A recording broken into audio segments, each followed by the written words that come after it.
Hello everyone, it's Dave here, and it has been a day since X-Men 97 released on Disney Plus, and I've finally had a chance to take a look, and this is my very quick, very short, immediate reaction and review. I've just finished both episodes. I've got no notes, I've got nothing, so let's roll the titles and then we'll dig into the things that shocked me the most about this exceptional start to the series.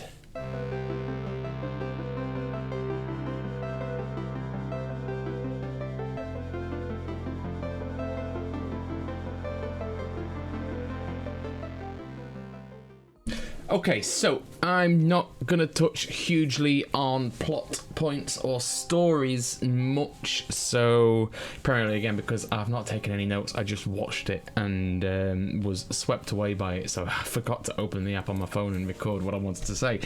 But firstly, I did promise on the Facebook group that I would lose my shit if there wasn't a previously on the X-Men, and typically there wasn't a fucking previously on the previous... Typically, there wasn't a fucking previously on the X-Men. So, yeah, I'll find some shit to lose later. They've just about made up for it with how they went about it. Essentially, the two episodes we've just had, episode 1 was an entire previously on the X-Men. The whole episode was an homage to what's gone before, and then episode 2 changed things up and started taking it forward. And both of them were exceptional in their own way. Both of them were really, really good. I have goose pimples now just talking about it again. But the highlights of the first episode was how it felt like, even down to the intro. I mean, the introduction in the title sequence is absolutely glorious, and it gets updated ever so slightly in episode 2, and I assume for the rest of the series, but that first episode 1, it is just how you would expect it to be. Obviously it's been redone, but it is perfect, and that sets you up for what is to be a really excellent show. And things going much as they were before. You've got the anti-mutant militias, and this time they've got Sentinel weaponry, even though all the Sentinels have been destroyed by the United Nations. And it is, as before, it is the X-Men mourning the loss of Charles Xavier, and Cyclops coming to terms with being the leader of the group and trying to get the respect of all of the group. Gambit being his usual shitty self, and Wolverine being Wolverine, but being particularly harsh to Scott, which is, to be expected, because Wolverine doesn't grieve well at all. But yeah, it was just like the action sequences at the start were great, the animation was lovely, the emotional beats kept hitting home, and when we finally got them all together, despite the fact that there is disparate opinions and lots of tension and angst in the group, especially that Wolverine has worked out, and it's probably the reason it's given Scott such a hard time, is that Cyclops and Jean Grey are going to leave when the baby arrives because they want a quiet and safe life for their baby, no matter the baby's circumstances, which is fair. But Wolverine sees that as a betrayal, so he's being particularly harsh. But all of that is put to bed when they finally must come together for a conflict, and it's we've seen bits in the trailer, we've seen in the jet, and we've seen them fighting Sentinels, and actually seeing the sequence on the ground when they are just this perfect team that complement each other so well. It's absolutely beautiful. You get like Cyclops just, falling out of the plane essentially is destroyed, and everyone is falling, and those who can fly or who can make themselves fly by transforming, they get on with it. They just, right, okay, we'll get everyone. But Cyclops is just falling. It's like, well done everyone, I'm just gonna land now. And it doesn't even bother with a 3-point superhero landing, it is a 2-point superhero landing, and he used his eye beams to honestly, you've got to watch it. It's absolutely magnificent. But they get on so well in combat together. It is perfect. Everyone has their own little bit, and when things get nasty, you call on Storm, and as the Sentinel say, Omega level threat detected. And just the way they're fighting in the desert, and how lightning bolts are hitting the ground and turning the sand to glass. And then she's using the glass she's created to go into a whirlwind and shred the Sentinels. It is magnificent. And everything about that episode is just beautifully placed to remind you where this program comes from, and I really, really liked that. And then it looks great. Everyone at the end, they're about to announce Scott and Jean that they're leaving, and Wolverine has jumped the gun and told everyone that that's what's happening. But then intruder alert, and as we've seen from the trailer, Magneto's here. Magneto's now the boss. The last will and testament of Charles Xavier gives him everything, gives him command of the team, gives him the school, gives him the fortune, gives him everything. And obviously there's not a lot of trust there at all, but that's sort of the start of the change. And then we come to the second episode, and even the title sequences are different at this point. We swap Professor X out and we slot in Magneto at the start, and there's just little extra beats throughout it. And although the tune's the same and 99% of it is the same, they're just little extra bits that tell you that this is different now. Things have changed, and that's really good as well. And this one starts the trial of Magneto before the United Nations. I say start, I think they've just addressed it in the whole episode. But it was great, and it was great for several reasons. Firstly, again, the animation continues to be beautiful and absolutely spot on. I don't think they've missed a trick at all. I think they've modernized it in ways that they needed to, but at the same time, they've kept the aesthetic and the ethos of the original series. And it's a really nice hybrid of modern animation with the classic stylings, and I'm here for it. It's absolutely glorious.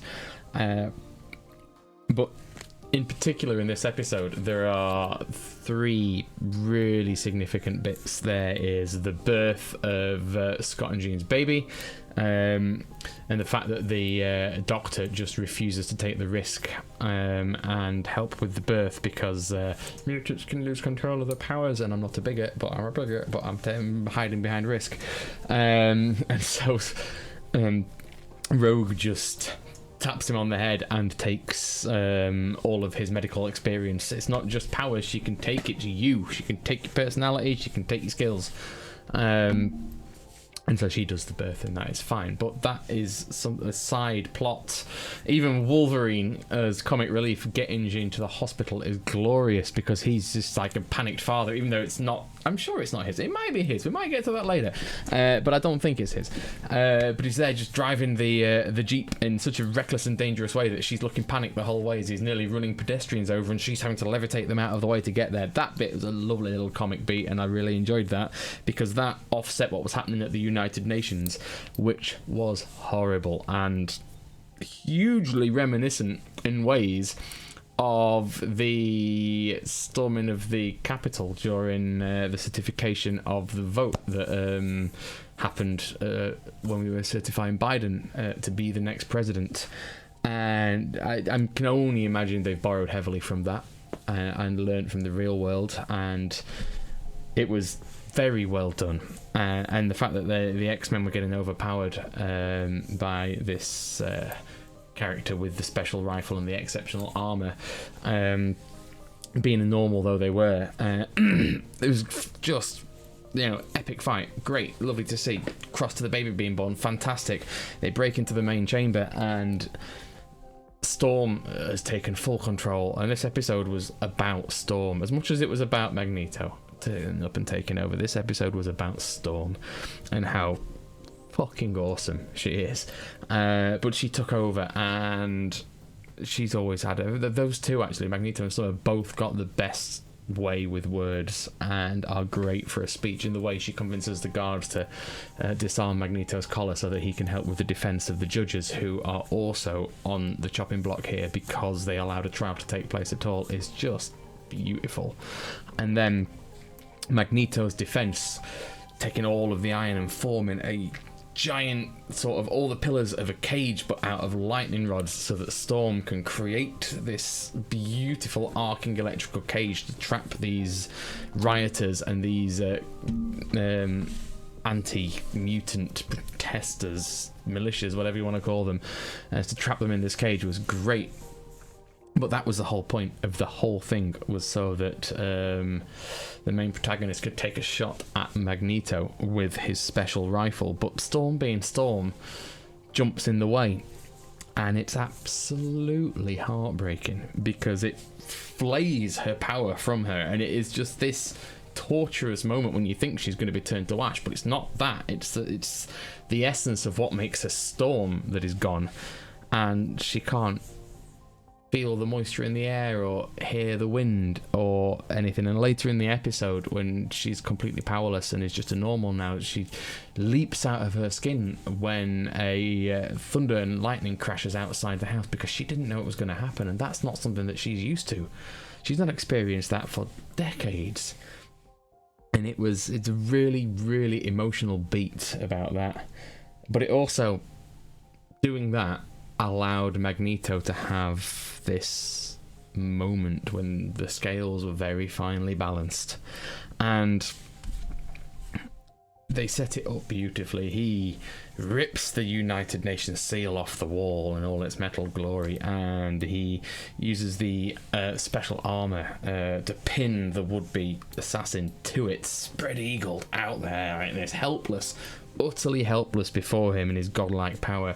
He then takes hold of the reinforced concrete, iron reinforced concrete, and takes a shell of it and lifts both the judges and the villain of the piece up far above the earth, where there is not much oxygen and where it is so cold that people's breath freezes. And he gives probably the best speech I've seen in any animation to these judges and to this person.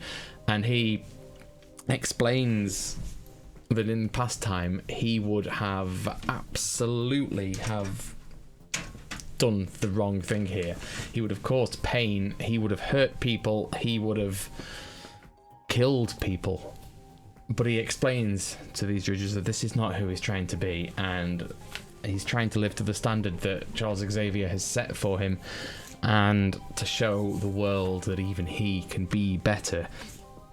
And so, rather than crushing this insect of a human under his heel like the god that he is by comparison, he just explains to these judges that there are alternatives, that even he has seen the alternatives, and it is time for things to change. And then cut to later, he's free, it's all good. Storm has left the school, though she can't be with them. She doesn't feel like she belongs anymore. Now I don't know what we'll see, whether we'll see Storm again, but it felt pretty final. Now I don't know how this episode, the rest of this series will go, but I really desperately hope we see her back with her powers by the end of it, because she's one of my favourite characters and she's absolutely fucking awesome. So as she's left a letter, and Jean's reading the letter out, and everyone else is emotional in tears, except Morph, who's very much like, no, she'll be back soon, don't worry, and knock at the door. He's like, see, she's here already, welcome back. And he opens the door, and it is another Jean Grey, who is bloodied and exhausted and desperate to see the X-Men. And end of episode. Wait till next week. My God. What a brilliant 2 episodes. What a brilliant start to a series that I have been waiting to see more of since I was a child. Well done, Disney. Well done, Marvel. Well done for getting such a good animated piece together. It looks great. It sounds great. It feels great. The story is as serious and important as it always was. The little beats of humour are fantastic. Keep it coming. More, please. Much more. Commission more series of it. I want to see a lot of this. Thank you very much. Right, that's that. I may, if I find time later in the week, do an in-depth look at any Easter eggs and any plot points from each episode and do a video or 2 on that. But in the meantime, I felt it was important to just get here and talk about my feelings about it straight away. So here we go. In the meantime, if you'd like to see more from us on the X-Men, or in fact on any of the other wonderfully nerdy stuff that we cover on the channel, please do hit that like and the subscribe button, hit the notification bell, share with your friends, and keep an eye out because there are more videos dropping all the time. Until then, take care. We'll see you on the next one.